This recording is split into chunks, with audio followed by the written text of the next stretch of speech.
الحمدللہ وحدہ والصلاة والسلام علی من لا نبی بعدہ۔ معزز سامعین کرام، سورہ مجادلہ مریض کے پاس پڑھنے سے اس کو نیند اور سکون آئے گا، اور اگر کاغذ پر لکھ کر گلا میں رکھ دے تو اس میں کوئی بگاڑ پیدا نہ ہوگا۔ اسی طرح اگر مریض بے چین ہو، اس کے پاس سورہ مجادلہ پڑھنے سے اسے تسکین ملے گی اور سو جائے گا۔ اگر تکلیف وہ درد ہے تو وہ ختم ہوتا جائے گا۔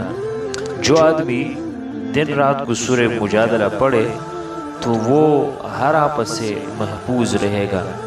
اس لیے ساتھیوں سے گزارش ہے کہ اس سورت کی بار بار تلاوت کیا جائے اور اس کی بے پناہ فوائد اور برکات کی حامی بری جائے۔